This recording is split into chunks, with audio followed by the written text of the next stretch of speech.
अंतरिक्ष में एक उपग्रह में विस्फोट हुआ और कोई नहीं जानता कि ऐसा क्यों हुआ। इंटेलसैट उपग्रह अब कम से कम 20 टुकड़ों का अंतरिक्ष मलबा है। इंटेलसैट 33E नामक उपग्रह अंतरिक्ष में विस्फोट हुआ और कोई नहीं जानता कि इसका कारण क्या था। उपग्रह के सेवा प्रदाता इंटेलसैट ने पुष्टि की कि इसने काम करना बंद कर दिया और इसे पूर्ण क्षति कहा।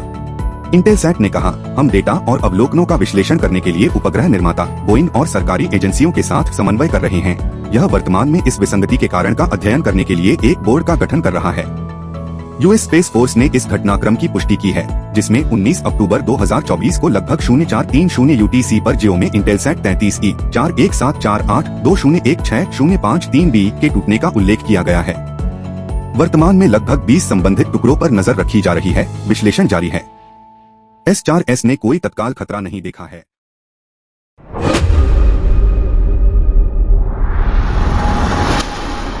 एप्पल के सीईओ कुक ने कहा कि कंपनी चीन में निवेश बढ़ाएगी। एप्पल के सीईओ टिम कुक ने बीजिंग में मंत्री जिन जुआंगलोंग के साथ बैठक के दौरान चीन में कंपनी के निवेश को बढ़ाने का वादा किया है।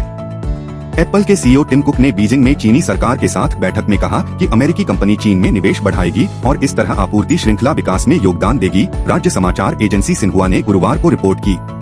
मंत्रालय ने पहले कहा था कि कुक ने बुधवार को उद्योग और सूचना प्रौद्योगिकी मंत्री जिन जुआंगलोंग से मुलाकात की।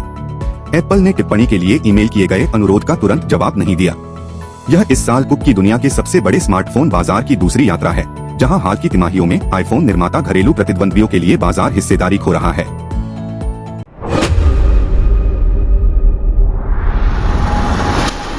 यूरोप की शीर्ष अदालत ने इंटेल के लिए लंबे समय से चल रहे एंटीट्रस्ट मामले को समाप्त करने का फैसला सुनाया।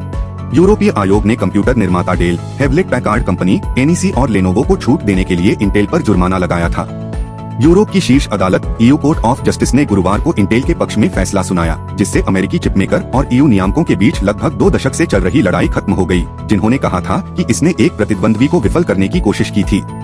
कोर्ट ने कहा, न्यायालय आयोग की अपील को खारिज करता है, जिससे जनरल कोर्ट के फैसले को बरकरार रखा जाता है। यूरोपीय आयोग ने कंप्यूटर निर्माता Dell, Hewlett Packard company, NEC और लेनोवो को इंटेल से उनके अधिकांश चिप्स खरीदने के लिए छूट देने के लिए इंटेल पर जुर्माना लगाया था, जिसे नियामकों ने एडवांस्ड माइक्रो डिवाइसेस को ब्लॉक करने का प्रयास बताया था।